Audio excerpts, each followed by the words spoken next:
कैवल्यं साक्षी आदिकर्तारं कृपानिधि प्रणतक्लेशनाशाय अनन्ताय नमो नमः। अल्पज्ञोऽहं सर्वज्ञोऽहं सत्शरणं जुगलरूपं त्वं नमामि। भगवान श्री करुणा सागर महाराज की जय। सत केवल साहिब। ઉલટ ક્રિયાનો આ 17મો ક્લાસ છે. અંતસ્કરણની પૂરી થઈ ઉલટ ક્રિયા. મન, બુદ્ધિ, અહંકાર, ચિત્ત અને નચિત્ત એની પૂરી થઈ. શરીર અત્યારે આ સૂક્ષ્મ શરીર જ છે આપણું, સત્વગુણ અને સૂક્ષ્મ શરીર. એની અંદર જ આ ઘટના ઘટી રહી છે. એટલે હવે શરૂ થાય છે એ અવસ્થા. અવસ્થાની ઉલટ ક્રિયા. પણ પહેલા અવસ્થા તો સમજવી પડશે. કેટલું અવસ્થાની અંદર ઘટનાઓ ઘટે છે એને સમજવા માટેનું કીધું કે આ અવસ્થાની ઉલટ ક્રિયા ક્યાં રહી છે. તેનું મૂળ ઘર છે સત્વગુણ અને સૂક્ષ્મ શરીર. અવસ્થાનું મૂળ ઘર. પછી બાકીના 4 શરીર છે એના સહેલાણી કરશે. કારણ કે અંતસ્કરણો ક્યાં રહ્યા છે તો કે સૂક્ષ્મ શરીરમાં, અને અવસ્થાઓ ક્યાં રહી તો સૂક્ષ્મ શરીરમાં. તો અવસ્થા અને એની સામે પછી સ્વકાશગણના પંચ સંભસ્કરણ અને પંચ વ્યવસ્થા એ જે રહી છે એ તે સૂક્ષ્મ શરીરમાં છે, બરાબર. અને ગુણ સત્વ ગુણ છે. અત્યારે આને એની જ્યારે વ્યવસ્થા અને સંભસ્કરણ એ સ્વકાશ ગણમાં છે, પણ અહીંયા છે એ સત્વ ગુણ છે. એટલે એમાં સૂક્ષ્મ શરીર બેયમાં આવશે, પણ પહેલામાં આમાં ગુણ આવશે ને પહેલાની અંદર ગણ આવશે. એટલે એનું ખાસ ધ્યાન રાખવાનું કે ભાઈ આનું સહેલાણી ઘર છે એમાં આ મૂળ ઘરમાં કેટલું આવે છે તો કે સત્વ ગુણ અને સૂક્ષ્મ શરીર એ એનું મૂળ ઘર છે પંચ અવસ્થા અને પંચ અંતસ્કરણનું, બરાબર. એ 10નું આ મૂળ ઘર છે. પણ પછી એવું કીધું કે ભાઈ 4 શરીરોમાં પાછું સહેલાણી ઘર છે. બુદ્ધિ અંતસ્કરણ એ સ્થૂળ દેહનું સહેલાણી ઘર છે, એમાં સહેલ કરવા જાય છે. એટલે બુદ્ધિ અંતસ્કરણ એનું ઉત્પન્ન અને રહેવાનું ઘર સહેલાણી ઘર મૂળ ઘર છે એ સૂક્ષ્મ શરીર, બરાબર. તો સૂક્ષ્મ શરીરમાંથી જ્યારે સ્થૂળમાં જાય ત્યારે અંતસ્કરણ છે એનું કયું તો કે મન છે, બરાબર. હવે અહીંયા તો બુદ્ધિ અંતસ્કરણ છે એ તો પાછું એના ઘરમાં છે. સ્વગૃહી કહેવાય ને શું કહેવાય, નિજ ઘરમાં જ છે એ. કારણ કે બુદ્ધિ અંતસ્કરણ એ અંતસ્કરણ સૂક્ષ્મ શરીરનું જ છે, પણ અહંકાર અંતસ્કરણ સૂક્ષ્મ શરીરનું નથી. એટલે એ જાય છે કારણમાં. એટલે અહંકાર અંતસ્કરણ જે કારણમાં ગયું છે એવી રીતે એની અવસ્થા એ કારણમાં જાય છે, બરાબર. એ કારણની અંદર જે અવસ્થા ગઈ એટલે સુષુપ્તિ અવસ્થા, તો એ એનું સહેલાણી છે. એવી રીતે તુરિયાની અંદર શું જાય છે તો કે ચિત્ત અંતસ્કરણ અને અવસ્થા તુરિયા ચોથી, બરાબર. તો એ બે એની અંદર જાય છે એટલે એને એ પાછું સહેલાણી ઘર થઈ ગયું. એવી રીતે ઉન્મુની અને અવસ્થા અને નચિત અંતસ્કરણ એ એનું સહેલાણી. 4 શરીર સહેલાણી ઘર છે અને મૂળ ઘર છે સત્વગુણ અને સૂક્ષ્મ શરીર એ આ પંચ અવસ્થા અને પંચ અંતસ્કરણ. હવે કીધું કે ભાઈ આ સત્વગુણ અને સ્વકાશગણ બે સાથે કેમ રહે છે તો કે એ એક પંથી છે. જેમ અહંકાર ગણ અને રજોગુણ એ એક પંથી છે, તમોગુણ અને અચત ગણ એ એક પંથી છે. એ એક પંથી છે. આપણે એક વિચારો હોય એટલે એક વિચારોના કારણે એક પંથી કહેવાય. આપણે એક દિશામાં 2 સાથે કામ કરે છે એટલે એક પંથી છે. એટલે એ પણ આપણે ધ્યાન રાખવાનું કે આ એક પંથી છે. એટલે રજોગુણ અહંકાર ગણ, સત્વગુણ ને સ્વકાશ ગણ અને તમોગુણ ને અચત ગણ આની જોડી થઈ એટલે એક સ્થૂળ ભાગમાં કામ લાગે છે અને એક સૂક્ષ્મ ભાગમાં કામ. એટલે એક પ્રવાહિત છે અને એક એને રોકનાર ઠોસ છે. ઠોસ તપેલી ઠોસ છે પણ અંદર તમે દાળ મૂકી છે એ પ્રવાહિત છે, સમજાણું. એક પાત્ર તરીકે કામ કરે છે અને દાળ છે એ એનું વ્યંજન છે. તમે કોઈ પણ વસ્તુ પ્રવાહી છે, દૂધ પાક મૂક્યો છે તો એવી રીતે કરીને એક છે એ આ જે ગુણ છે ગુણ એ બધા પ્રવાહિત છે એટલે ગતિવાળા છે, અને ગણ છે એ સ્થિર છે, અક્કડ છે, ટૂંકમાં જડ છે. જળ વિભાગ બેને સાથે રાખવો પડે. જળ વિભાગ સાથે ન રાખો તો પેલું ઉડી જાય, એકલું રહે નહીં એમ. એટલે અહીંયા એ રીતે કીધું કે આ બે એના એકપંથી છે. હવે પછી કીધું કે અવસ્થાના પાછા મેં અહીંયા કીધું કે અવસ્થાઓ કઈ કઈ છે. હવે અવસ્થાની અંદર કીધું કે જાગ્રત, સપન, સુષુપ્તિ, તુર્ય અને ઉન્મૂની અવસ્થા. તો આ અવસ્થા આપણા શરીરમાં ન હોય તો શું થાય? તો છે એ આપણું આ જીવન છે ને, જે તો જાગતા રહી તો જાગતા જ રહી, હુઈ રહી તો હુઈ જ રહી, બરાબર. અને તુરિયામાં રહી તો પહાડની જેમ એનું પડ્યા જ રહી, જડતા જ રહે એમાં. એટલે અવસ્થાનો પલટો એ સજીવનતા છે, જીવન છે. અવસ્થાનો પલટો એ સજીવનતા, એ જીવન છે આપણું.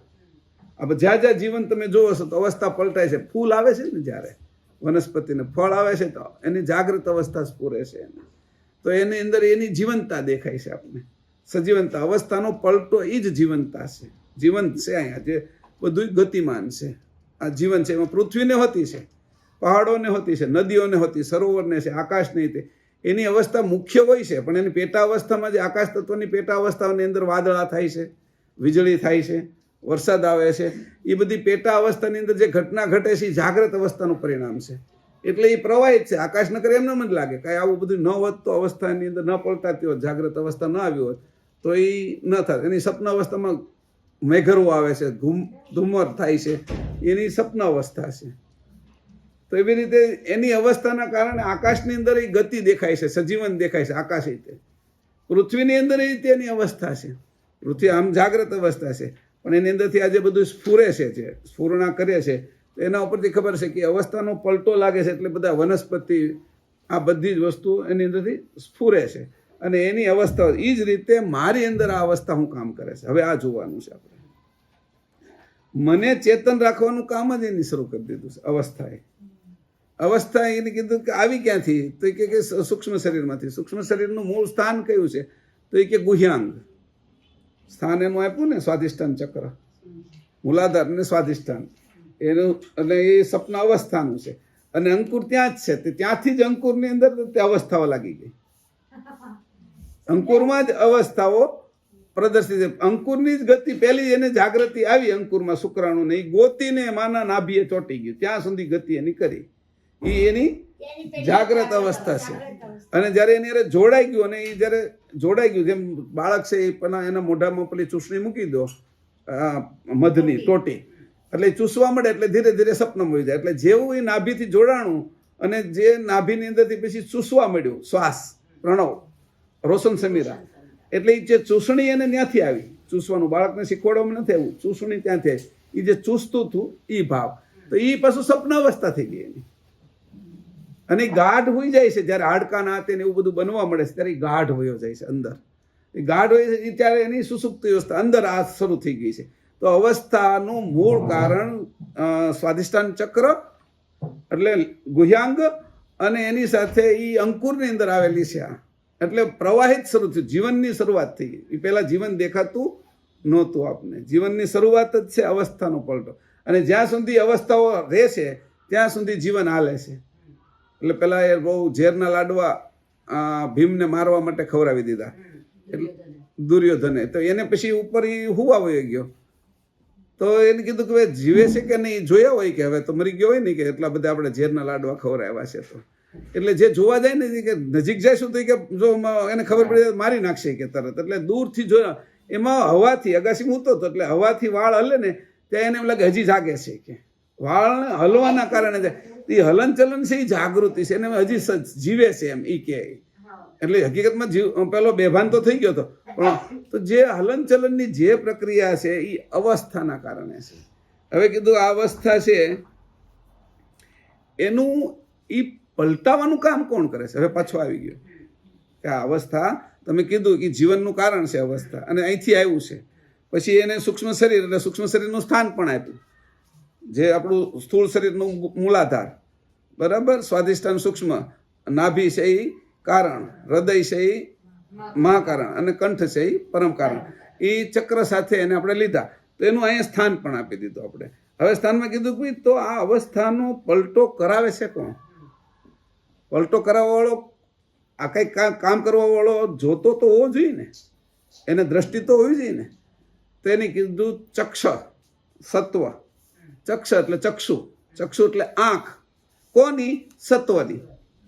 સત્વની આંખ આ પલટો કરાવે છે. કોઈ જોવે છે કે ભાઈ આ ગાડી આ બાજુ આવે છે, તો આંખેથી જ આપણે બચીએ છીએ ને. કે જે કાર્ય કરાવવું છે તો કે ભાઈ તમે આમ તો એ આંખથી જ કરીએ છીએ. બધા જ કામો આપણે આંખથી જ કરીએ છીએ. કારણ કે જાગ્રત અવસ્થામાં આ અવસ્થાનું સ્થાન પણ જાગ્રતનું આંખે જ છે. બરાબર? એટલે એને કીધું કે ભાઈ આ અવસ્થાનો પલટો કોણ કરે છે? ચક્ષસત્વ. કે ચક્ષસત્વ છે શું? કોઈ આપણે પૂછે કે એની નામ જ નથી સાંભળ્યું. આપણે બધાએ નામ સાંભળ્યું છે. તો ચક્ષસત્વ છે શું? એ કે ચક્ષસત્વ 3 પ્રકારના છે. જે સંજંભોગ વૃત્તિની અંદર જે ક્રિયાઓ થાય છે એ ક્રિયાને જાગૃત કરવાનું. બાકી નકર જડ પડ્યું રહેતા. આકાશે જડ પડ્યું રહે, કૈવલ કરતા તે એની એ જ અવસ્થામાં પડ્યા રહે સ્થિતિમાં. પણ એને જ્યારે ચલાવવાની શરૂઆત થઈ ત્યારે ચલાવવા માટે એની ચક્ષસત્વની શરૂઆત કરી. પ્રકાશ બ્રહ્મ વૃત્તિમાંથી ગતિ લાવવા માટે. એમાં જે અવિકાસ વિકાસ અને કુંભસની અંદર ગતિ, જે ગતિમાં ભરીને નીચે કોણ લઈ આવે? તો કે ચક્ષસત્વ. તો ચક્ષસત્વ છે એ શું કરશે? તો કે પ્રાણ સાથે જોડાયેલા છે ચક્ષસત્વ. એટલે પ્રાણની અંદર એ ટકોર મારશે. ટકોર મારી અને એ અવસ્થાઓ પ્રાણમાંથી પલટાવશે. તો કેવી રીતે ટકોર મારે છે? તે કે 3 પ્રકારે ટકોર કરે છે. કે તેના 3 ભાગ કરી દીધા. જેમ અવિકાસ વિકાસ અને કુંભસ એ 3 ભાગ પ્રકાશ બ્રહ્મ વૃત્તિના હતા. એવી રીતે સંજમ વૃત્તિના 3 ભાગ કર્યા: વર્ગ જ્ઞાન, અનંગ અને કાળ. હવે એ ત્રણેય શું કામ કરે છે? એ કે આ ત્રણેય શું કામ કરે છે? એટલે એની અહીંયા એક એનો દાખલો આપ્યો એની કે ભાઈ આ અવસ્થા પલટાવવાનું કામ કરે છે. 332મું પેજ કાઢો. ચક્ષસત્વ ઉપર એની વાત કરી છે. જો આને તમે બરાબર એક લેશો ને તો તમને એમ લાગશે કે આ તો બધું એકદમ વ્યવસ્થિત ગોઠવેલું છે. આમાં લખો અવસ્થાની ઉલટ ક્રિયા. અવસ્થાનું સ્થાન, સત્વગુણ અને સૂક્ષ્મ શરીર એ એનું મૂળ ઘર, એ એનું સ્થાન. હા, અવસ્થાનું સ્થાન પછી ડેશ કરી નાખો અને એમાં લખો સત્વગુણ તથા સૂક્ષ્મ શરીર એનું મૂળ ઘર, અવસ્થાનું મૂળ ઘર. આ એનું સ્થાન, અવસ્થાનું. હવે અવસ્થાનું સ્થાન આપી દીધું, પણ અવસ્થાના ઘાટ વિશે સ્થાન જુદા જુદા. જાગ્રત અવસ્થા આંખ વિશે છે. હાલો, અવસ્થાનું સ્થાન સૂક્ષ્મ શરીર. પછી બાકીના 4 શરીર તે એના સહેલાણી ઘર. હા, એની નીચે બાકીના 4 શરીર, બાકીના 4 શરીર એને આપણે સમજી લઈશું. એમાં આપણે બધા નથી લખવા. પહેલું લખ્યું સત્વગુણ તથા સૂક્ષ્મ શરીર એનું મૂળ ઘર છે. બરાબર? ઉપર મૂળ ઘર લખજો. સહેલાણી ઘર નીચે લીટો કરજો અને મૂળ ઘરની નીચે લીટી કરી નાખજો. એટલે ખબર પડી જાય આપણે. મૂળ ઘર, બરાબર? એની નીચે લીટી એ મૂળ ઘર છે ને આ સહેલાણી ઘર છે. આ સ્થાન એનું કહી દીધું. હવે એની સાથે એને લખી નાખો કે ભાઈ સ્થૂળ શરીરમાં સ્થાન. બધી અવસ્થાઓ છે એનું એક સાથે. સ્વાધિષ્ઠાન, બરાબર? ગુહ્યાંગ. બાકી જળ તત્વનું છે ને ત્યાં સૂક્ષ્મ શરીર છે, બરાબર? એ સ્થાન. હવે એના પાછા પેટા સ્થાનો લઈ લઈએ. સ્થૂળ શરીરમાં પેટા સ્થાન, આંખે જાગ્રત, કંઠે સપન, હૃદય સુસુપ્તિ, નાભીએ તુરિયા અને બ્રહ્મરંધે ઉન્મુનિ.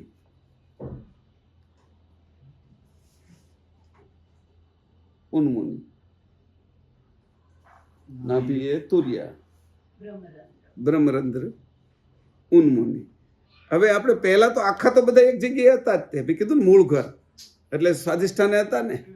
પછી આપણે એને અહીંયા જુદા જુદા ભાગ પાડી દીધા કે ભાઈ આ જગ્યાએ છે જાગ્રત અવસ્થા, મૂળ સ્ફુરે છે. હવે હું તમને લખાવતો જાઉં ને. હવે નીચે લખો પાછું, સ્ટાર કરીને લખો. અવસ્થા પલટાવાનું કારણ.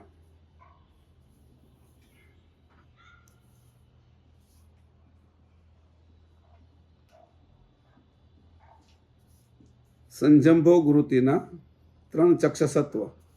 સંજંભોગ વૃત્તિના 3 ચક્ષસત્વ.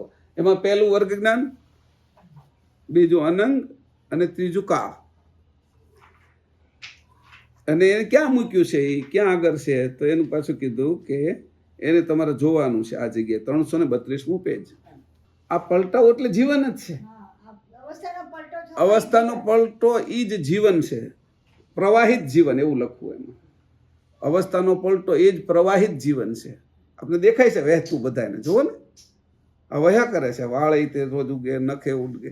આ બધું જે કાંઈ હવાય છે, શ્વાસે લે છે, લોહી વહે છે, એ કારણ જ અવસ્થાનો પલટો છે એની. હવે મજાની વાત હવે આવશે. તે પાંચેનો મુખ્ય પ્રકાર જે અવસ્થા દેખાડી છે ત્યાં કહેલો હોય તેનો મુખ્ય ભેદ દેખાડ્યો છે. હવે તેનો બીજો અંતર્ભેદ સંત સજ્જનને દર્શાવું છું. જો બાહ્ય ભેદ તો કે લોકો માટે છે કે, પણ જે કંઈ સમજુ છે, જે કંઈ ઉપર ગયા છે, જેની સમજ મોટી થઈ છે, સંત અને સજ્જન, એના માટે એ કે એનો અંતર્ભેદ બતાવું છું. ચક્ષસત્વ પંચ અવસ્થાને સંચળ કરીને વર્તાવે છે. શું કરે છે? ચક્ષસત્વ ચંચળ કરે અને હલાવે છે.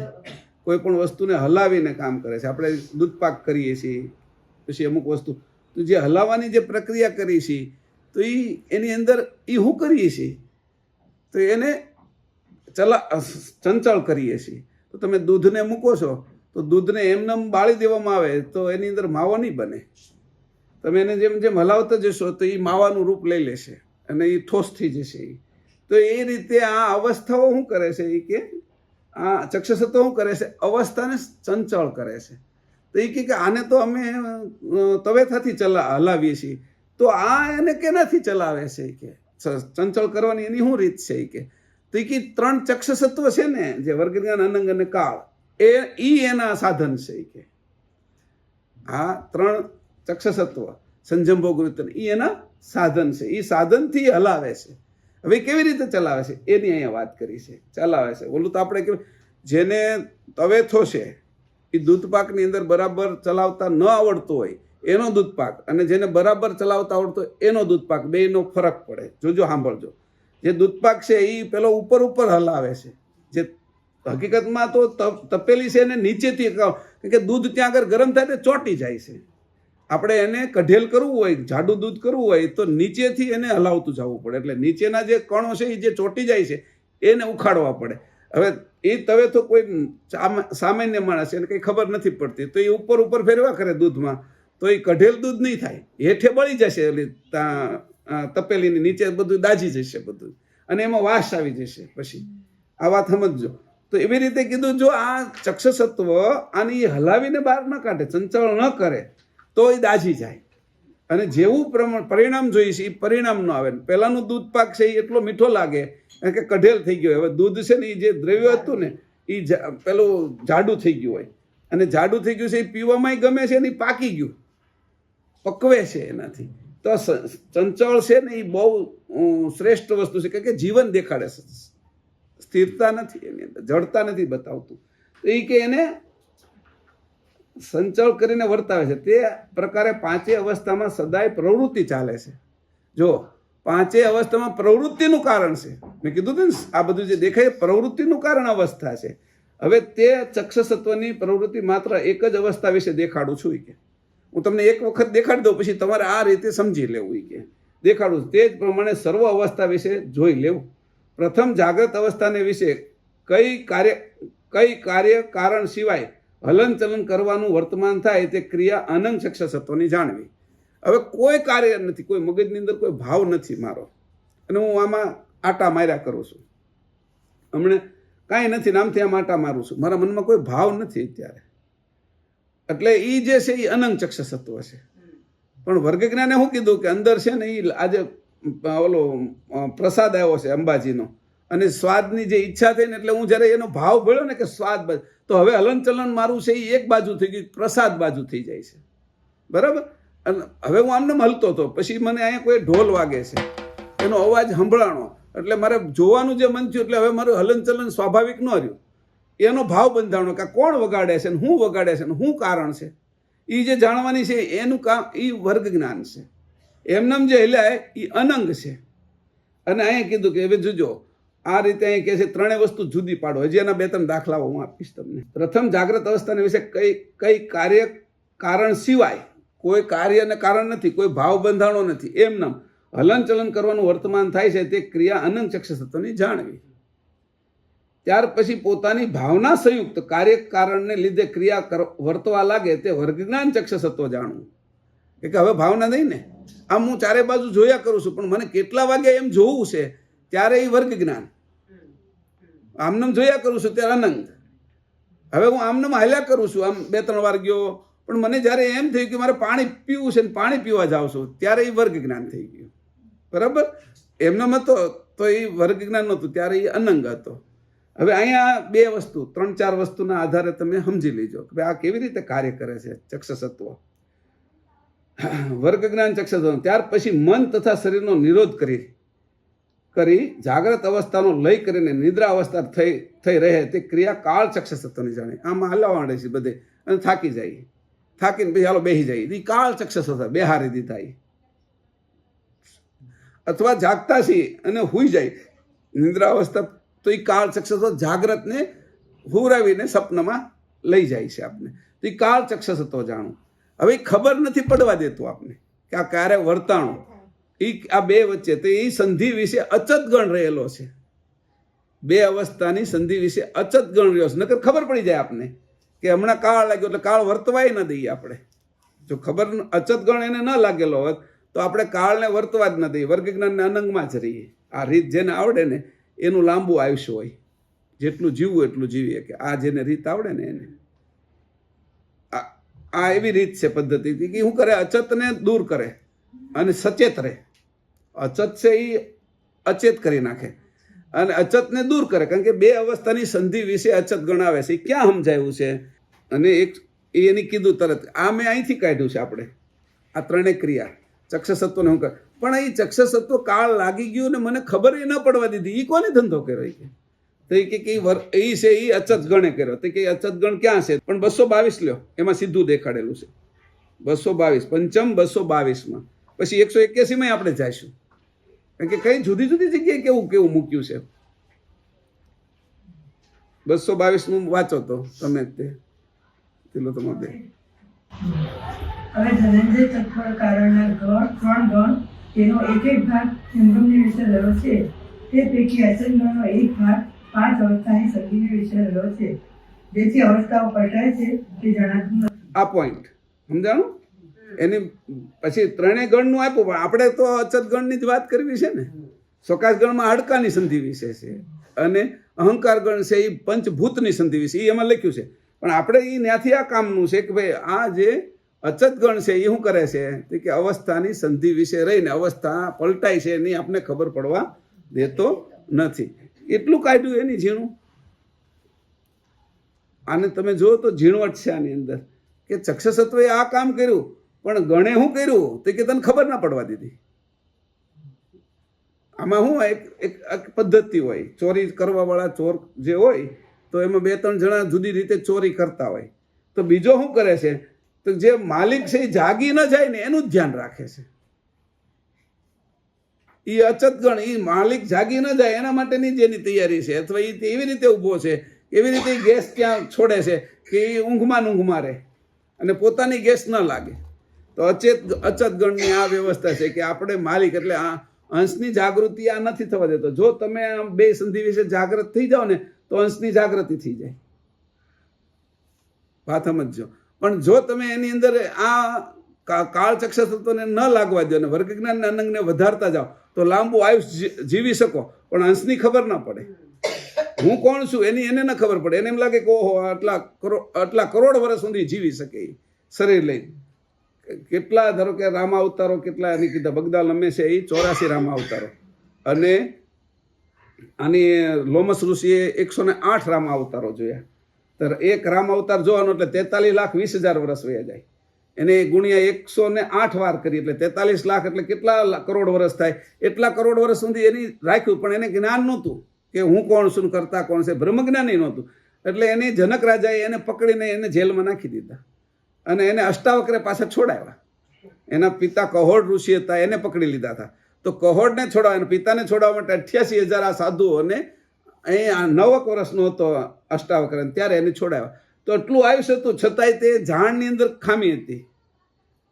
આયુષનો વધારો કરવો હોય તો આ ચક્ષસત્વથી વર્ગ જ્ઞાન અનંગ અને કાળ, એમાં કાળ ન લાગવા દો અને વર્ગ જ્ઞાન અનંગ ઉપર ધ્યાન રાખો તો. પણ જો તમે અચત ગણ ઉપર ધ્યાન રાખો તો સ્વરૂપની ખબર પડે. કઈ જગ્યાએ હું મૂક્યું છે એના માટે કીધું અહીંયા. હવે કીધું અહીંયા 222. હવે એ લોકોને નથી ખબર, સિદ્ધોને નથી ખબર, આ બધા નાથોને નથી ખબર. ક્યાં ખબર છે? એને ખબર જ નથી, એટલે તો એ લોકો છે એ સિદ્ધિ વાહે દોડે છે, કોઈ ભગવત્તા, કોઈ ઐશ્વર્યની વાહે દોડે છે કે ભાઈ અમે ઐશ્વર્ય, કૃષ્ણની બધું જે ઐશ્વર્ય દેખાડ્યું છે તો એની વાહે દોડે, કોઈ રિદ્ધિ સિદ્ધિની વાહે દોડે છે, કોઈ નાથ છે તો એ એ આરતીની વધારે રાખે એટલે પેલા ચક્ષસત્વ બે વધી જાય. આ કાંઈ ચક્ષસત્વ ના. કાળ ચક્ષસ આવતું અટકી જાય, અને એ એના ગુરુએ એને અમુક ક્રિયા, એના ગુરુને આખી ક્રિયાની નથી ખબર, એટલે એના ગુરુ આગળથી આ શીખી, એટલે એ એને પચી ગઈ એટલે એ એને પોતાનું જીવન લાંબુ ટકાવી શક્યા. એ પણ ખબર ન પડી અચત ગણ છે આ કામ કરી રહ્યો છે, કારણ કે ગણનું કોઈ જાણતું નહોતું. આ બાજુ વેદાંતની અંદર એ ગણ વિશે કાંઈ નહોતું આપ્યું, 4 વેદની અંદર એ ગણ વિશે કાંઈ નહોતું. ગણ જ એવા છે કે જડ કરી નાખે છે આ ગણ જ તે. અને ગણનો જો તમે ઉપયોગ વ્યવસ્થિત કરો તો તમને એ આ બાજુની જડતામાં લાગે, કૃત અને અકૃત ઉપર એ જડતામાં નાખી દેવાના, અને એ ગણને ત્યાં રોકી લેવાના, એટલે બધા બાકીના બધા છે એ એમાં રોકાઈ જાય, જડતાનો પડદો બની જાય, અને આપણે સ્વરૂપને બહાર કાઢી લેવાનું. સ્વરૂપ આ રીતે અચત ગણને વિપરીત આપણે ઉલટ ક્રિયા કરી નાખી, અને ઉલટ ક્રિયા કરી એટલે મેં શું કીધું, અચત મને જે કરે છે ને એ મારો દુશ્મન છે, ધારો કે એક એને અચત કરી નાખ્યો, મારું હવે એ અચત કામ કરવા માંડ્યો, હું સજીવન રહ્યો, એને અચત કરી નાખ્યો, એટલે મને હવે દુશ્મની કરી નથી શકતો, એ જડ થઈ ગયો. એમ જે કૃત અને અકૃત એના ઉપર અચત લગાડવાનું, અને આપણે સચેત રહેવાનું. લગાડનાર સચેત, અને જેના ઉપર લાગ્યું છે એ અચેત. એટલે આ રીતે કરીને જ્યારે બહાર જુદો પડે છે ત્યારે સ્વરૂપની ગતિ આવે છે. ધારો કે અત્યારે આ અચત ગણ છે તો આપણે કોઈ સ્થૂળ ક્રિયા કરીએ છીએ, સ્થૂળ તો જે ક્રિયા છે એની અંદર આપણે જે મોહ આવે છે, મોહ, એ મોહની ઉપર અચતતા લાવી દેવાની. આ તો અચેત છે કે આ મને મોહ આની ઉપર આવ્યો છે, એ મોહની ઉપર અચેતતા લાવી દીધી, અને લાવનારો હું સચેત, એમ કરીને હું છૂટો પડ્યો, એટલે મોહની ઉપર એની પડદો કરી નાખ્યો, દિવાલ કરી નાખી, એટલે મોહ મને ન અડી શકે. પછી સમજાણું? અને એ મોહને તમે માર્યો નહીં, પણ તમે તમારી દિવાલ કરી નાખી. મોહ બચી ગયો ખરો, મોહને તમે માર્યો નહીં, મોહને મારવાનો નહીં, કારણ કે ગોખણમાં છે ને. હા, મારવાનો જે આવે ત્યારે તમને એ ઉપયોગમાં પણ ના આવે. કોઈ પણ વસ્તુ આને હું ફેંકી દઉં તો આ મને ઉપયોગમાં ના આવે લખવાના, એટલે પછી મારે ઉપયોગમાં ક્યારેક લેવાની છે, એટલે સાઈડમાં વ્યવસ્થિત રીતે નડે નહીં એ રીતે એના ખાનામાં મૂકી દેવાની. અને એ ખાનું છે એ કેનું છે તે કે અચત ગણનું. તેજુરીમાં આપણે જેમ ઘરેણા મૂકી દઈએ છીએ ને એમ ત્યાં મૂકી દીધું, પણ એને એવી રીતે એ મને નડી ન શકે એવી રીતે કરવાનું. તે કીધું કે આ રીતે અચત ગણને લગાડ્યો. હવે જુઓ અહીંયા પછી અવસ્થાના વિશે. હવે આમાં શું છે, પછી કીધું કે અંતસ્કરણ પહેલા બને છે કે અવસ્થા પહેલા શું વર્તાય છે, એટલે આપને ખબર પડે. એને પણ સમજાવી દઉં સાથે. પહેલા છે એ અવસ્થા હોય છે, અને અંતસ્કરણ પછીથી કામ કરે છે. અવસ્થાનો પલટો લાગે એટલે અંતસ્કરણ પછી કામ કરવાનું. મન અંતસ્કરણ જાગ્રત અવસ્થાનો પલટો લાગ્યો, અને પછી પલટો અવસ્થા એટલે જ્યારે સપના અવસ્થા શરૂ થઈ એટલે બુદ્ધિ અંતસ્કરણ સ્ફુર્યું. હવે જ્યારે મૂળની અંદર આ ઘટના ઘટે છે, પહેલા અવસ્થા અને પછી અંતસ્કરણ. પણ મૂળ જો અભ્યાસ થઈ ગયો પછી પહેલા તમારે છે અભ્યાસ થઈ ગયા પછી પહેલા અંતસ્કરણથી અવસ્થા પલટાવી શકો. એનો દાખલો કે ભાઈ અકસ્માત છે. આ અકસ્માત કેવો છે તો કે ભાઈ હું આ બાથમાં તરવા જાઉં છું, મને તરતા નથી આવડતું, એટલે ત્યાં આગળ તરતા જે શીખવાડે છે એ જે શીખવાડે છે એ અંતસ્કરણે શીખવાડે છે. અને હું જે ત્યાં પાણીમાં મને પાડશે તો મારી અવસ્થા બદલાઈ જશે. હું બહાર રહીશ ને એની કરતાં અવસ્થા મારી બદલાઈ જાય. હવે કેવી રીતે કર્યું, એક દાખલો આપું તમને. એ તો જાણે છે, પણ મારી અંદર એક ડર છે પાણીનો, અને ડર છે એ ડરને તોડવા માટે શું કરે છે એ જોરથી ધક્કો મને પાણીમાં મારી દે છે. એટલે જે બહારની અવસ્થા હતી, જે સેફ અવસ્થા, એ હવે મને ડરની અવસ્થાની અંદર પલટાઈ ગઈ. અવસ્થા પલટાણી એટલે અવસ્થાએ શું કર્યું, એક પ્રકારનું મન બુદ્ધિ એને કામમાં લગાડી દીધા. એટલે હવાત્યા મારવા માંડ્યો, હાથ ને પગ ને એવું હલાવવા માંડ્યો. હવે એ હલાવવા માંડ્યો ને જ્યારે હું, તે અવસ્થા પલટાઈ ગઈ. એટલે પછી અંતસ્કરણ કામ કરવા માંડ્યા. એટલે નાખી દીધો એટલે અંતસ્કરણ કામ કરવા માંડ્યા. એટલે હવાત્યા જેવો મારો પગ ને હાથ ને, તો થોડો સમય પાછો અંદર ડૂબી જાવ, પાછો હાથ ને પગ મારવા માંડું તો પાછો બહાર આવો, એમ થોડું પાણી પી જવા માંડ્યો. પણ પેલો જે મને શીખવાડે છે એને ખબર છે એને કેટલું પાણી પીવા દેવું છે, અથવા કેટલો તરી શકે છે, એનો આત્મવિશ્વાસ કેટલો. પણ મારો જેવો આત્મવિશ્વાસ આવી ગયો અને હું નજીક જ હતો તો દોડું કે કંઈ હાકળ કે પેલી સીડી મારા હાથમાં આવી ગઈ અને મેં પકડી લીધું. પણ ન આવી હોય તો એની શું કર્યું? એની તો ત્યાં આગળ છે એ પેલી ટ્યુબની હવાની ટ્યુબે રાખી હતી, દોરડું રાખ્યું હતું, અને પોતાને તરતા આવડતું હતું, મને બહાર લાવી કેમ હતો. તો એની અંતસ્કરણે કામ કર્યું છે. પણ મને જે નાખ્યો પહેલો અકસ્માત થયો એ અવસ્થાએ કર્યો. હવે જ્યારે કે મને આવડી ગયું અને હું જ્યારે બીજાને શીખવાડવા જાય ત્યારે અંતસ્કરણ, શરૂઆત છે એ અવસ્થા પહેલા છે, અને પછી તમારે વ્યવહારમાં જ્યારે શરૂ થઈ જાય છે ત્યારે અંતસ્કરણ કામ કરે છે અવસ્થાને પલટાવવા માટે. અકસ્માત થાય છે ત્યારે આ અકસ્માત જ થયો છે આખો.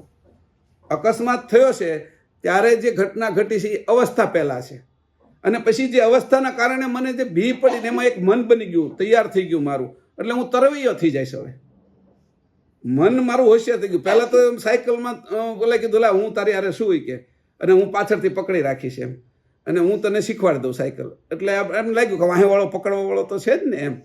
એટલે એ પછી મને ચલાવવા માટે હું ચાલવા માંડ્યો, અને એની પછી પાછળથી છોડી દીધી, ધક્કો મારી દીધો. આપણે છોકરાને છોડી દઈએ ને, એટલે અકસ્માત થયો. એ અકસ્માતે હું કર્યું, મારા મને પછી એને ગમે એમ કરીને બેલેન્સ રાખવાની કોશિશ કરી કે હું કેમ બેલેન્સ રાખું, કેમ પેલું કરું, ભટકાવ નહીં.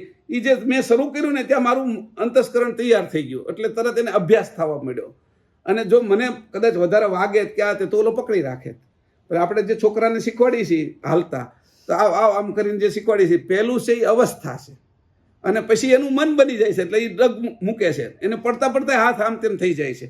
તો પછી જ્યારે એનું ચાલવાનું શરૂ કરે છે ત્યારે પછી અવસ્થાથી નથી ચાલતો, અંતસ્કરણે ચાલે છે. હવે જ્યારે પછી મને આવડી ગયું તરતા, તો હવે હું મારા અભ્યાસે ચાલીશું.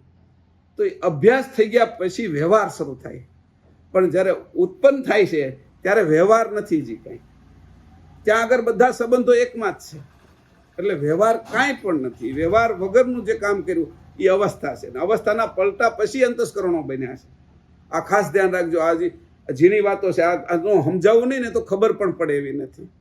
રોટલી કંઈક તમે બનાવો છો, કોઈ છોકરીને કંઈ શીખવાડો છો નવી વસ્તુ, તો તમે જ્યારે શીખ્યા છો ત્યારે એ અવસ્થાએ શીખ્યા છો, અને અત્યારે એ શીખ્યા છે ત્યારે અવસ્થાએ. પણ તમે એને શીખવાડો છો તો અંતસ્કરણે શીખવાડો છો, કે તમારો સ્મૃતિ અંતસ્કરણની અંદર તમે જે તમને આવડે છે ને એનો એક અભ્યાસ છે. અંતસ્કરણ પકડી રાખે છે, ચિત્ત છે એ પકડી રાખે છે, બુદ્ધિ પકડી રાખે છે કે આવું કર્યું હતું ત્યારે આવી રોટલી બની હતી. પણ આવી રીતે મેં એમાં નાખ્યું હતું પેલું મોણ કે કંઈ લોટ કે, ત્યારે છે એ રોટલી છે એ પાટલીને ચોટી નહોતી. એ હું આવ્યું સ્મૃતિ, અંતસ્કરણની અંદર સ્મૃતિ હતી કે મેં આવો લોટ પહેલાં નાખી દીધો, એટલે પછી એના ઉપર પછી વણતો હતો ત્યારે પછી પાટલીને અને પેલા વેલણને રોટલી ચોટી નહોતી. પણ જ્યારે મને આવડતું જ નથી ત્યારે તો લોટ સીધો હું પેલો મૂકી, એને શું કહેવાય આપણે લુવો મૂકીને હું આમ કરવા મળું તો થોડી વાર થાય ને તો એ પાટલી નહીં ચોટી જાય, અને પછી બહુ પેલું કરું તો વેલણ નહીં ચોટી જાય. એ શું થયું? એ અભ્યાસની ખામી. અંતસ્કરણ અભ્યાસી થઈ ગયું એટલે હવે એ ભૂલ ન કરે. એ અંતસ્કરણ જ્યારે શીખવાડવા જાય ત્યારે અવસ્થા સામેવાળાની અવસ્થામાં શીખવાડે. આવી રીતે અંતસ્કરણ છે એની પહેલા અવસ્થા છે મૂળમાં. હવે કોઈ એવું કહે કે પહેલાં તો મન જાગ્રત થયું, પછી મન આવ્યું, પછી જાગ્રત અવસ્થા સ્ફૂરી, પણ એ અભ્યાસ છે, શરૂઆત નહીં. અકસ્માતમાં એ નથી. અભ્યાસ અને અકસ્માત બે વસ્તુ છે. આપણે બધા જે અત્યારે અહીંયા જન્મ્યા છીએ અને આ સૃષ્ટિની આખી શરૂઆત કરી એટલે પરમ ગુરુએ કીધું કે અકસ્માત છે, ઉપજણ ઉપજી. એમાં લખ્યું છે અકસ્માત થવું. એ ઉપજણ ઉપજી અકસ્માત થયો છે. અકસ્માત છે એ સારી વસ્તુ થઈ જાય છે. અકસ્માત એ આપણું જીવનની શરૂઆત હતી. આપણે દર વખતે તો જન્મી નથી શકતા. આપણા પુત્ર પુત્રી કે આપણે જન્મ્યા છીએ તો એક અકસ્માત થયો ને એનું આ બંધારણ છે. અકસ્માત જ એક થઈ ગયો કે ઘટના તો ઘટી, બંને સ્ત્રી પુરુષો સાથે રહ્યા એટલે ઘટના તો ઘટી, પણ દર વખતે એક વખત અકસ્માત થયો એનું શરીર લઈ લીધું છે આપણે. સમજાણું? દર વખતે છે એ બાળક રહેતું નથી માતાને, તો એ જ્યારે અકસ્માત થાય છે ત્યારે રહેશે, સ્વાભાવિક રહેતું નથી. પણ એ જે રહ્યું છે એ અકસ્માત એનું પરિણામ છે. આપણે બધા આ સમજવામાં આવે તો બરાબર સમજજો. એવી રીતે આખી સૃષ્ટિ જ અકસ્માતનું પરિણામ. પરમ ગુરુ જ પોતે અકસ્માતનું પરિણામ છે એમ કીધું. પરમ ગુરુ છે એ ઉપજણ રૂપે અકસ્માત થયો એટલે ઉપજણ રૂપે ઉપજ્યા, એ એનું સ્વરૂપ કીધું.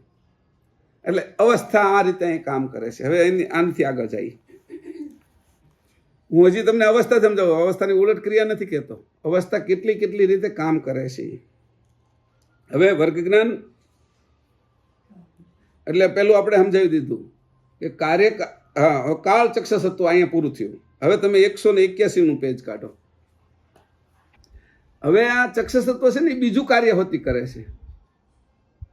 અને અત્યારે અહીંયા મને લાગે છે 181 આ નથી લેતો, કારણ કે અહીંયા છે ને એ અવસ્થા વિશે નથી, આ બીજા કાર્ય માટે એને લીધું છે. પણ આને સમજવાનું તો છે જ. તે વર્ગ જ્ઞાન અનંગ ને કાળ એ કઈ રીતે કાર્ય કરે છે એ પણ સમજવાનું છે, પણ એને અત્યારે નહીં લઈએ આપણે. એ તેની આવશે ને ઉલટ ક્રિયા તે વખતે. હા, ત્યારે એ આગળનું ઉલટ ક્રિયા આવશે ત્યારે લેશું એને. હવે આગળ જઈએ આપણે. હવે એ મેં સમજાવી દીધું કે આ જે હમણાં તમને કીધું કે પાંચે અવસ્થામાં ત્રણેય ચક્ષસત્વો વર્તે છે. એમાં જાગ્રત વિશે જે આપણે સમજાવ્યું અત્યારે 332માં પેજે, બરાબર.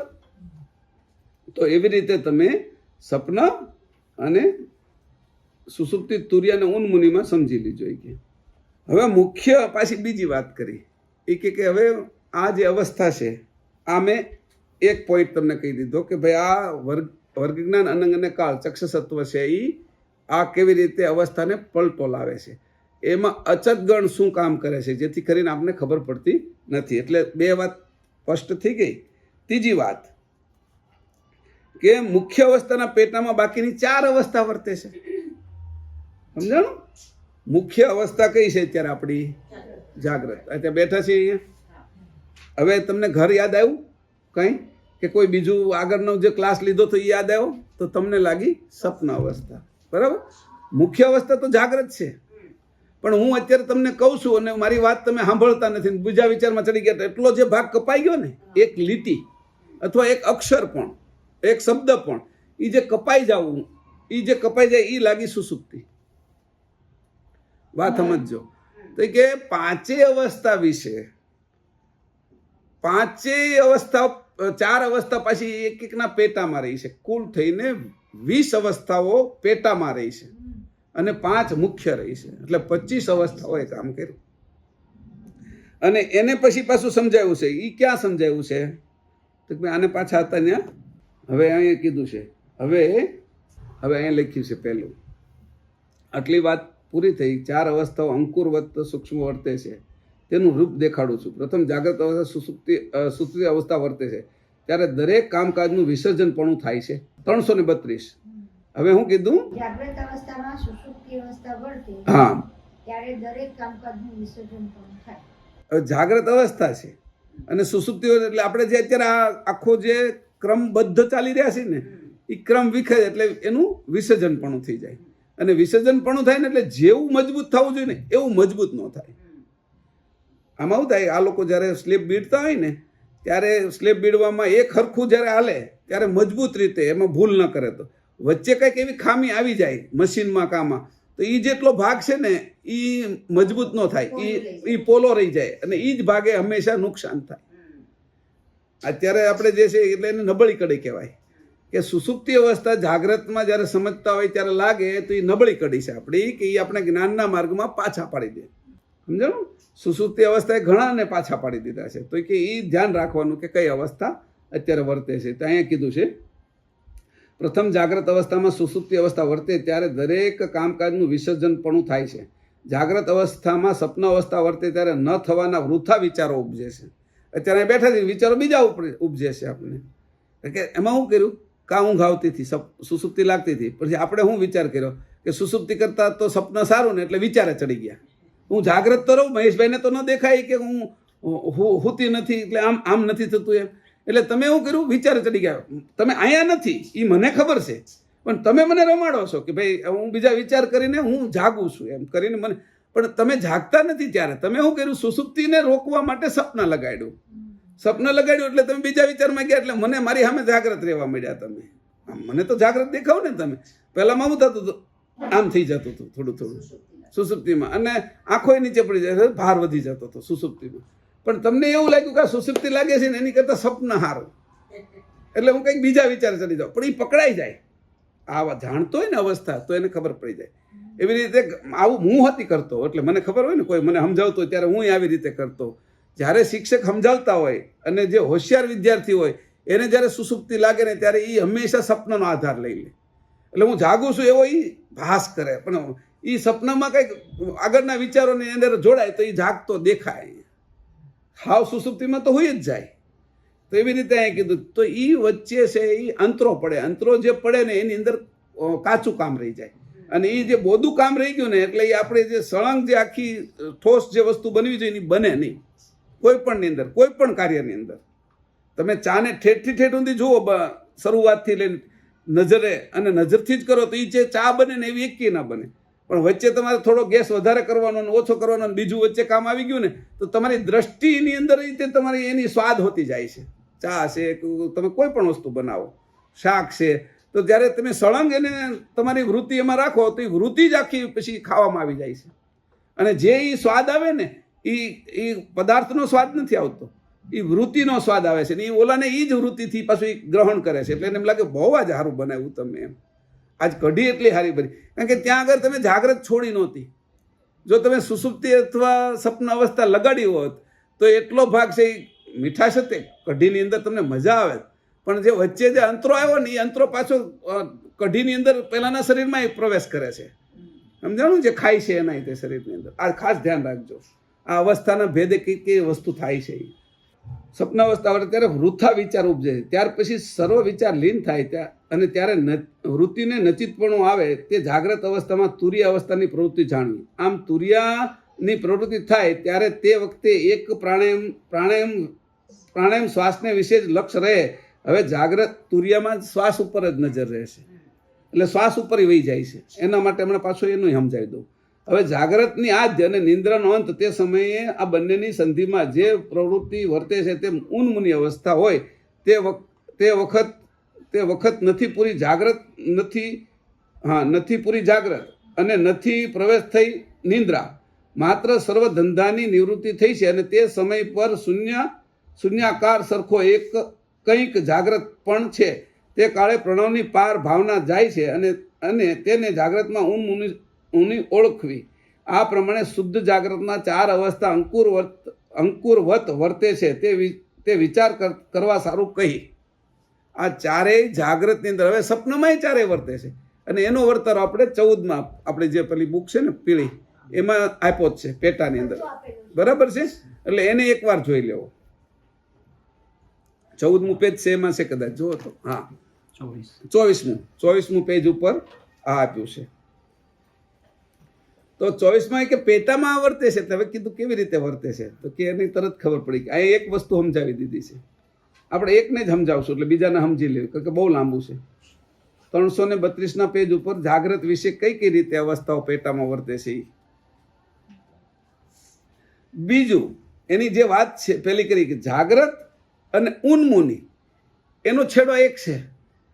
આંખ અને બ્રહ્મરંધની નસો એક છે.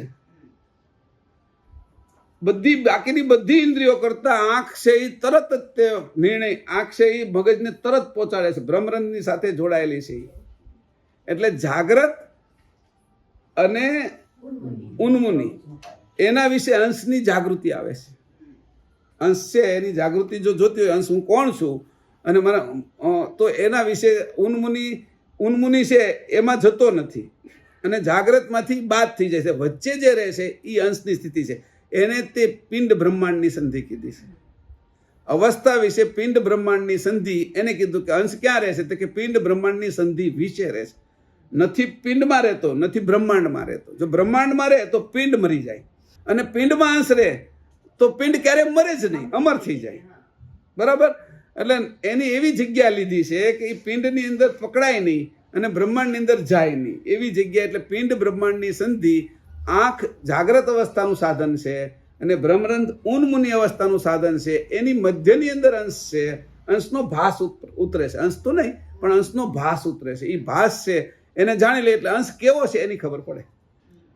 હું કાંઈ અરીસામાં નથી જતો, મારું પ્રતિબિંબ, મારો ભાસ અરીસામાં જાય છે. એટલે મેં ક્યાં બિંદી કરેલી છે, ક્યાં ચશ્મા કેવા પહેરેલા છે, કપડા ઉપર કોઈ ડાઘ છે કે નહીં, કેવી રીતે આ દુપટ્ટો નાખેલો છે, અથવા કેવી રીતે મેં પાવડર કરેલો છે, એ બધું મને ભાસ દેખાડે છે. એટલે હું જેવો છું એવું ત્યાં દેખાય છે. એટલે જે દર્શન છે એ વાસ્તવમાં દર્શન નથી, પણ ભાસ ઉપરથી હું નક્કી કરી શકું હું કેવો દેખાવ છું.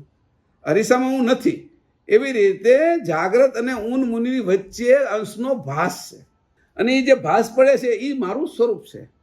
એ સ્વરૂપ છે એ બિંબ એટલે એને કે ને ભાસ એટલે ચિદાભાસ રૂપે છે.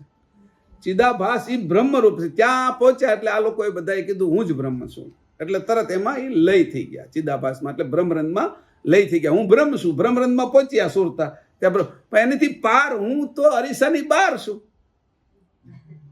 એનાથી પાર જાઉં તો હું અરીસાની બહાર છું એવું જ્યારે હું સમજું ત્યારે હું ચિદ થાવ અને ત્યારે અંશે થાવ. એટલે ત્યારે આ અવસ્થાઓ ત્યાં કામ લાગે છે કે તું અવસ્થા વિશે જોઈ લે, અરીસા વિશે જોઈ લે તું કેવો છો. પછી તું તારું સ્વરૂપ નક્કી કરી નાખ. નક્કી થઈ ગયું એટલે હવે તું એ ભાસ નથી, તું ચિત્ત છો. એટલે અરીસાને હાલવાનું નથી. હવે આપણે રિસેપ્શનમાં જવું છે, કોઈના લગ્નમાં જવાનું છે, તો અરીસાને ચાલવાનું નથી, આપણે ચાલવાનું છે. આપણે ગાડી લઈ અને કોઈના લગ્ન પ્રસંગમાં કે એમાં જવાનું છે, કોઈ પિક્ચર જોવા જવાનું છે, કોઈ પણ સારા કામ માટે બહાર ગામ જવું છે, તો મેં જે તપાસ કરી તો અરીસામાં કરી, પણ જાઉં છું તો હું અરીસો તો અહીંયા રહી જઈશ. તો અવસ્થાઓ પછી નીચે રહી જાય છે અને એનાથી તમે પાર જશો એટલે સ્થિતિ થઈ જશે. જે હું જાઉં છું એ સ્થિતિ છે અને જે અરીસા સુધી મેં જોયું તો એ છે એ અવસ્થા છે. તો કે આ અવસ્થાથી તું તને જાણી લે. અવસ્થા પ્રવાહિત રાખે છે, આપને ગતિમાં રાખે છે. તો અહીંયા આ રીતે કીધું કે આ રીતે તમે જોઈ લો. હવે એની કીધું આ અવસ્થાઓના પેટામાં આ વર્તે છે, બરાબર. હવે કીધું અવસ્થા છે એનો આ ડી એ બી અને સી મેં તમારી યારે વાત કરી. હવે ડીમાં એવું આવ્યું છે કે અવસ્થા કઈ રીતે છે, તો બે અવસ્થા ટોટલ એ ઘાટ રૂપે છે. જાગ્રત આ બધા ઘાટ દેખાય છે અને સ્વપ્નમાંય ઘાટ દેખાય છે, બરાબર. બે અવસ્થા સંપૂર્ણ ઘાટ વિશે છે. એકમાં સ્થૂળ ઘાટ છે, એકમાં સૂક્ષ્મ ઘાટ છે. સપનાને હું ત્યારે સાચું જ માનું છું ને આવે છે ત્યારે તો. અને અત્યારે આ સપનું છે એને તમારું દ્રઢ થઈ ગયું કે આ સપનું આ તો સાચું છે એમ કે પારુલબેન બેઠા મીનાબેન કે આ તો સાચું છે એમ કે છે, પણ આ સાચું નથી. અત્યારે તો લોહી ફરે છે, હાડકા ફરે છે, વાળ ફરે છે, આ બધું ખોટું છે. હવા ફરે છે, આની અંદર એ બધી ગતિ તો છે જ. પણ આ ઠોસ થયેલું સપનું આપણે એવું લાગે છે કે આ સાચું છે એટલે સ્થૂળ, એટલે આપણે જાગ્રતમાં જોઈએ. પણ સપનાનું જોઈએ છીએ ત્યારે તો સપનું સાચું જ લાગે છે. તો બે અવસ્થા ઘાટ વિશે રહી છે. આ છે ને મેં તમને અત્યારે જે વિભાગ કહું છું એ ડી એ બી સી સમજાવી દીધો મેં તમને.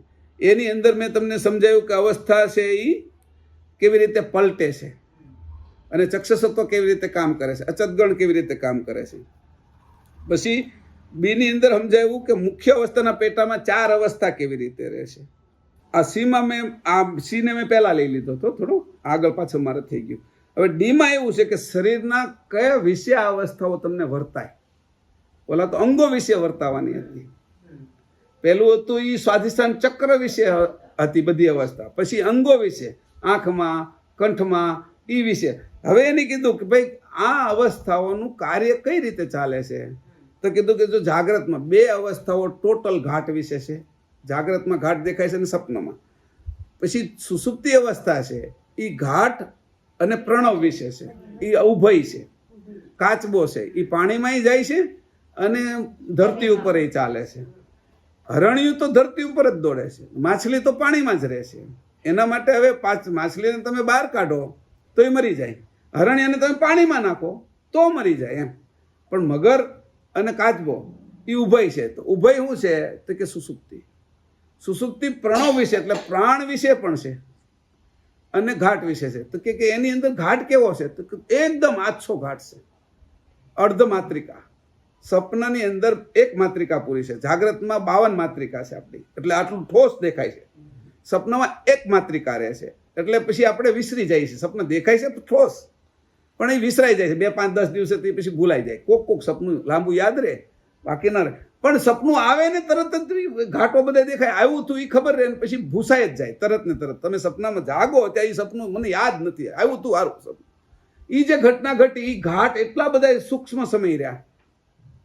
જેમ કીધું કે ભાઈ એક પથ્થર ઉપર લકીર કરી છે, એક રેતી ઉપર લીટો કર્યો છે. પથ્થર ઉપરનો લીટો એ શિલાલેખો છે, તે હજારો વર્ષથી હજી આપણે વાંચીએ છીએ. પણ રણ પ્રદેશમાં કોઈ લખ્યું હોય તો એ 2, 4, 5 કલાક રહે પછી એના ઉપર. પણ પાણી ઉપર લખ્યું હોય તો કે પાણી ઉપર લખ્યું છે તે તમને આમ લીટો પડતો દેખાય, એના પરથી તમે નક્કી કરી શકો કે લ લી ત એવું લખ્યું છે એની, સમજાણું? આમ હાલ્યો હોય ને એના ઉપર નક્કી કરીએ કે એટલે એટલો ઘાટ દેખાય છે પણ તરત વિલાઈ જાય છે. એવી રીતે સુષુપ્તિ અવસ્થા ઘાટ અને પ્રણવ બંને વિશે રહી છે. હવે તુર્યાવસ્થા, તો તુર્યાવસ્થા તમે હવામાં લખો છો એવું છે. હવામાં લખો છો એટલે એ હવા એટલે પ્રાણ વિશે જ છે, એના ઘાટ દેખાતો જ નથી. હવાથી હવામાં લખો છો પાછા, હાથથી હવામાં નથી લખતા. હવે એટલે હું મારો એક હવાનો હાથ છે ને મેં જો લખ્યું હવામાં, તમે અત્યારે ઓળખી ગયા કે હું કયું નામ લખ્યું? મેં લખ્યું અત્યારે તો કયું આ હાલે તો તમે ઓળખો કે આ સ્થૂળ છે, પણ મારો એક બીજો હાથ છે જે અત્યારે હાથે મેં આમાં અત્યારે આ જે હવા છે એમાં લખ્યું. એમાં કોનું નામ લખ્યું મેં? તો મેં એવું લખ્યું ઘડિયાળ. એ ઘડિયાળ મેં લખી, એ મારો અદૃશ્ય હાથે અદૃશ્ય હવાની અંદર લખ્યું. એ કોઈને ન વર્તા એટલે ત્યાં ઘાટ રહેતા નથી, એટલે એ પ્રણવ વિશે વહી ગઈ. અને જ્યારે હું આકાશમાં લખું છું ત્યારે તો એ ઉન્મુની થઈ જાય છે, બરાબર? ત્યાં તો કંઈ ટકતું જ નથી, તરત શૂષી લેશે. હવામાં તો હજી થોડો સમય તે રહેશે સુગંધ દુર્ગંધ, પણ આકાશમાં જાય છે એટલે શૂષી લેશે તરત, એને એ છોડતી જ નથી. એટલે આકાશની અંદર બધું લય થઈ જાય. એટલે બે અવસ્થાઓ રહી છે ઘાટ વિશે, બે, એક ઉભય અને બે પ્રણવ વિશે. આ છે ડી અવસ્થાઓના પ્રકાર કીધો. હવે ઈ આ ઉપર પ્રમાણે અવસ્થાના પરિવર્તનથી થાય છે શું? એટલે કે એનું પરિણામ, એનું વર્તન શું થાય છે? એનાથી થાય છે શું? તો કે એનાથી સપ્ત ભૂમિકાઓ સ્ફુરણ થાય છે. હવે સાંભળજો આ વાત, કે જે અવસ્થાઓ પલટાય છે એટલે ભૂમિકા. એટલે જાગ્રત અવસ્થામાં કઈ ભૂમિકા છે? શુભેચ્છા. તો સ્વપ્નમાં કઈ છે? સુવિચારણા. અને સુસુપ્તિની અંદર તનુમાનસા, પછી સત્વાપતિ, પછી અસમશક્તિ, પછી પદાર્થ ભાવની, પછી તટસ્થ તુર્યા બ્રહ્મસંગી. બરાબર? હવે આપણે 5 અવસ્થાનું કામ છે. પદાર્થ અંતભાવની અને તટસ્થ તુર્યા અહીંયા નહીં આવે, કારણ કે તત્વમાં આટલી અવસ્થા, પછી તો અવસ્થા પાર વહી જાય છે બધું. તત્વની અવસ્થા એટલી જ છે, પછી સત્વની અવસ્થામાં વહી જાય. તો અહીંયા કીધું કે એનાથી શું થાય કે, તો એ જો તમને ખબર પડી જાય અવસ્થાની, તો તમને ભૂમિકાની ખબર પડી જાય. અને ભૂમિકાની ખબર પડી જાય એટલે કોઈની હારે તમે ઊભા રહો તો એની ભૂમિકાની તમને ખબર પડી જાય કે આ બીજી ભૂમિકાનો પુરુષ છે. આ સાધુ આ વાત કરે છે તો એ આ ભૂમિકાનો પુરુષ છે, કારણ કે આને આ તમોગુણ અથવા આ શિવ તત્વને માને છે, શંકર તત્વને માને છે, આ શક્તિ તત્વને માને છે.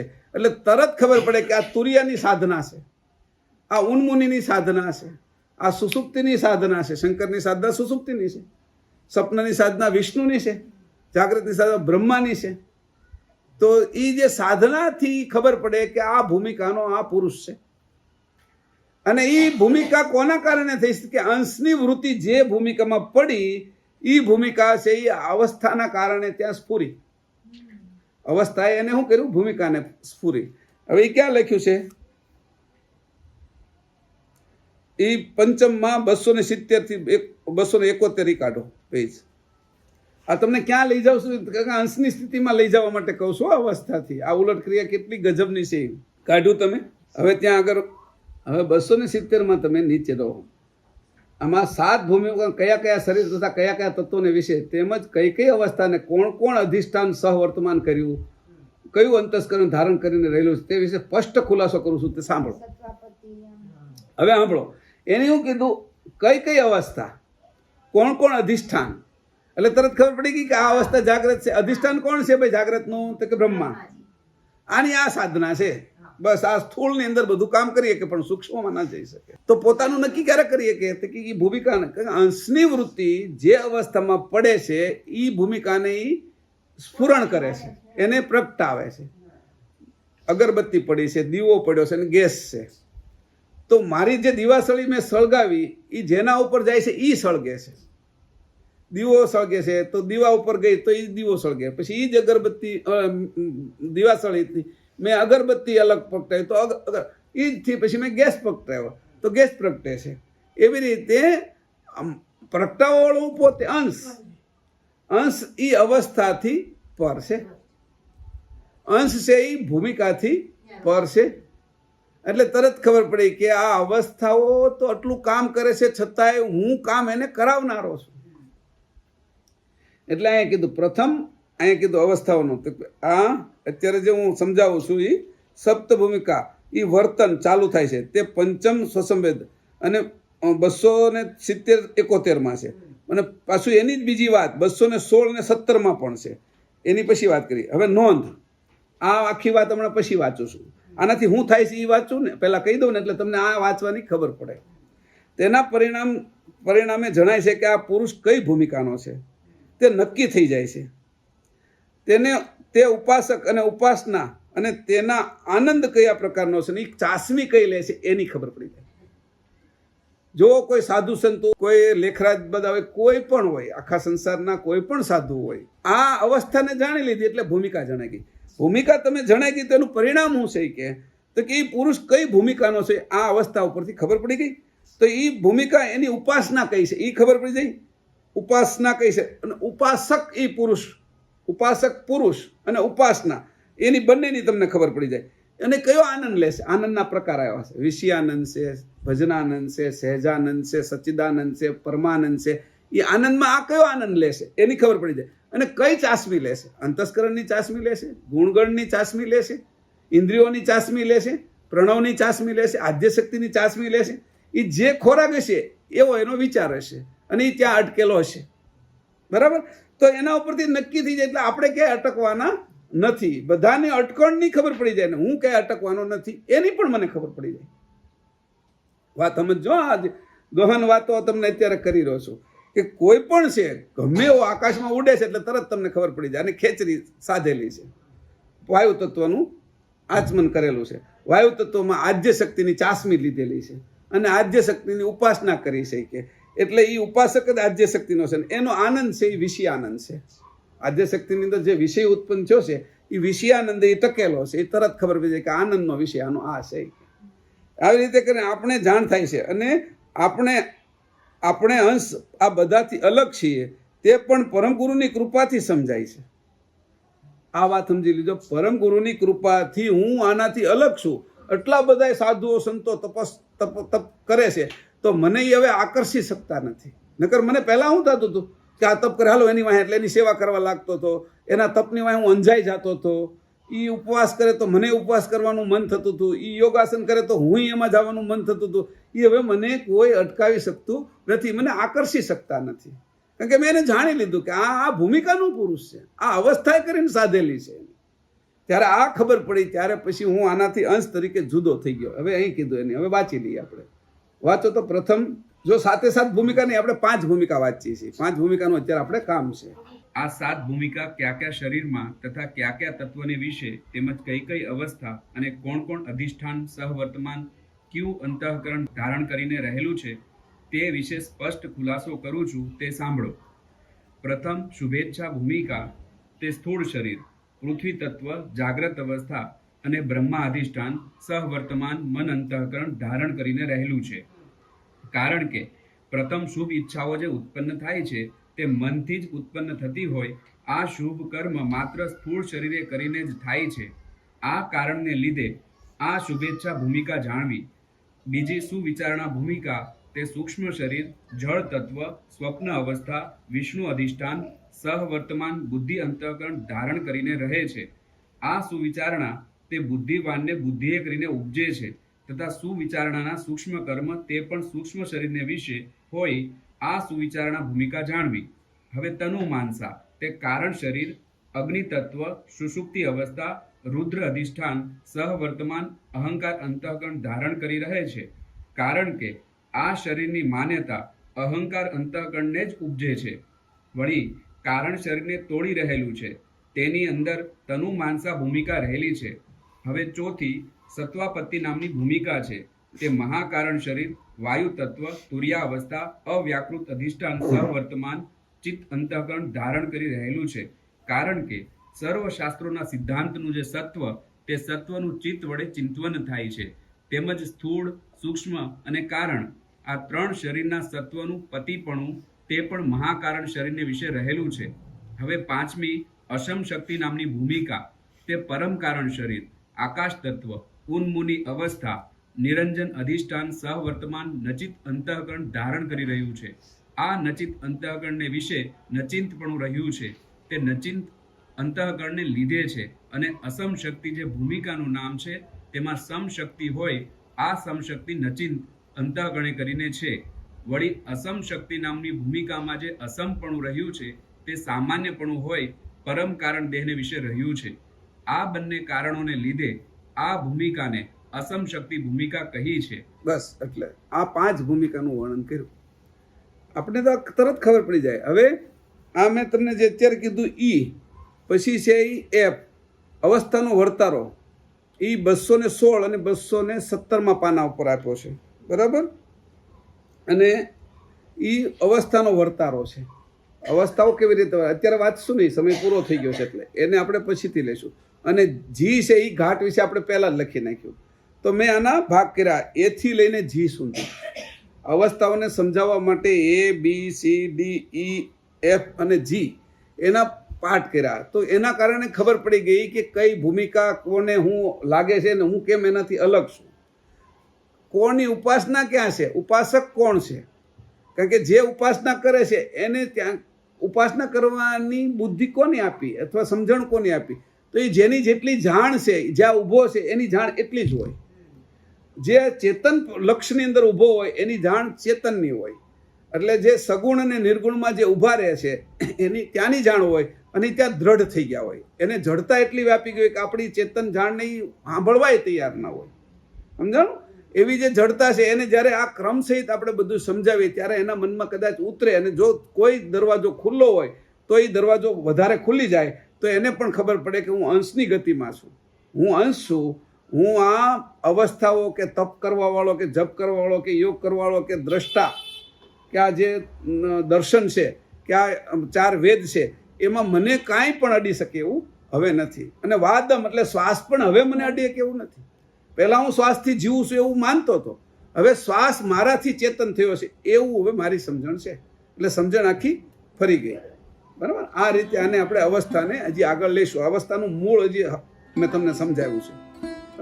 કરુણા સાગર મહારાજ કી જય, કરુણા સાગર ભગવાન કી જય, સત કેવલ સાહેબ.